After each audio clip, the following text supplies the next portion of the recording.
Uma luz no fim do túnel. Depois da invasão dos professores à prefeitura, o pedido de não parcelamento do dissídio foi encaminhado para análise em regime de urgência.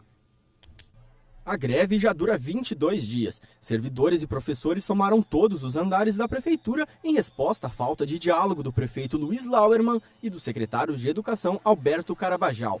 Segundo o sindicato, das 85 escolas do município, apenas 4 estão abertas. As principais reivindicações são melhorias estruturais nas escolas e o parcelamento do dissídio fixado em 8,41% em 2 parcelas. Os professores afirmam que esse ato é ilegal. Sim, a greve continua por tempo indeterminado, até que o executivo reconheça a ilegalidade do parcelamento do dissídio, né? E nós não vamos negociar isso, a gente quer avançar na negociação.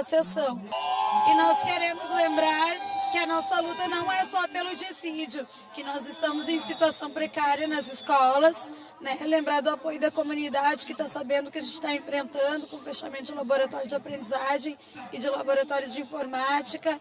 Então a gente quer agradecer também a comunidade, todo o apoio, toda a força, que essa luta é histórica. As atividades foram paralisadas no dia 29 de abril. De lá para cá, caminhadas e protestos por alguns pontos de Novo Hamburgo se tornaram rotina. São movimentos que buscam a reposição, a gente não tem nenhuma oposição em relação, muito pelo contrário, temos tido um diálogo elevado em relação ao que construímos juntos até agora, né? Evidentemente que isso não significa necessariamente que a gente consiga achar um ponto de equilíbrio entre a nossa proposta e o que os servidores estão buscando, porque não se trata apenas de vontade de fazer. O maior desafio é o governo municipal não se pronunciar diante de todas as denúncias e as questões que estão sendo trazidas pelos professores, em especial. Nós temos agora mais uma vitória. Segunda-feira foi encaminhada à Câmara de Vereadores uma análise do projeto do dissídio. Ele é inconstitucional, né? Não pode haver parcelamento do dissídio, como já havíamos falado, e tem outras coisas que também devem ser mudadas, então aguardamos aqui na Prefeitura Municipal que o prefeito nos receba. O pedido dos professores sobre a proibição do parcelamento do dissídio foi enviado para análise da Comissão de Constituição e Justiça. Os vereadores prometeram analisar o caso em regime de urgência. Nós já nos colocamos à disposição para qualquer momento, qualquer hora, fazermos uma reunião para avaliar o projeto, para que não se perca tempo. Então, agora aguardamos esse retorno do Executivo. Quando chegar aqui, imediatamente vai para a comissão, para que a gente possa botar em votação o mais rápido possível e restabelecer a normalidade dos serviços públicos na cidade.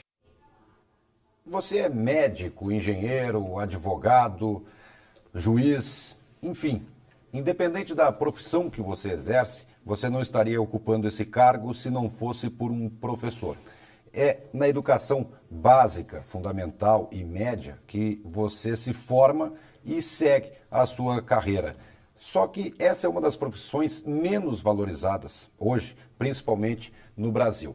E justamente nesta quarta-feira, dia 20, a gente comemora o Dia do Pedagogo. E para falar um pouco mais sobre esta profissão, a gente convidou aqui no estúdio a Sandra Diffini Kopczynski, que é pedagoga. Sandra, obrigado pela participação. Boa noite. Há motivos ainda, depois dessa matéria que a gente viu, para se comemorar esse Dia do Pedagogo? Boa noite. Boa noite, eu agradeço a oportunidade de falar em nome dos vários pedagogos, né, que hoje são homenageados.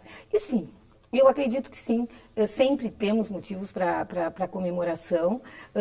A educação, apesar dos vários movimentos previstos que temos em todo o país, nós temos avanços, né?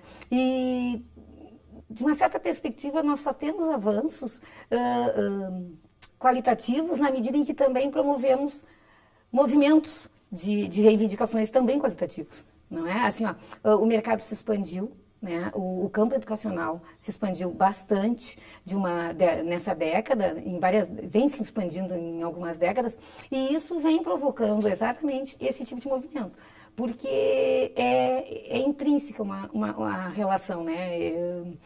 O trabalhador e o espaço de trabalho. Porque, aonde você acredita que possa estar essa falta de valorização do professor?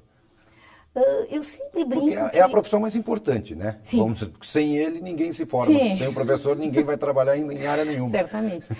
Eu diria que às vezes eu tomo um cuidado para dizer que não é perigoso isso, mas assim, ó, uma pouca valorização e não a falta. Né? Nós temos um país que recém pensa em políticas públicas mais destinadas à questão de minorias, né? E quando eu falo de políticas públicas, são as mais efetivas. Né? Então, isso também acarreta que esse profissional que está intimamente ligado com essa proposta de política pública fica à mercê desse movimento. Né? Acredito que, historicamente, o professor teve, né, um papel daquele que faz a vocação. E, portanto, talvez uma vocação não precisasse ser tão bem remunerada. Né? Passa pela bondade. O que, no meu entender, está em todas as profissões. Né? Mas essa qualificação, essa ideia do profissional, nós temos muito mais forte hoje. Então, certamente, nós fazemos mais movimentos de reivindicação pela qualidade profissional, né? Pelos ambientes de trabalho, e com isso a população descobre o quanto nós não temos a valorização que deveríamos ter. Certo. Que tipo de discussões vocês tiveram hoje, nesse Dia do Pedagogo?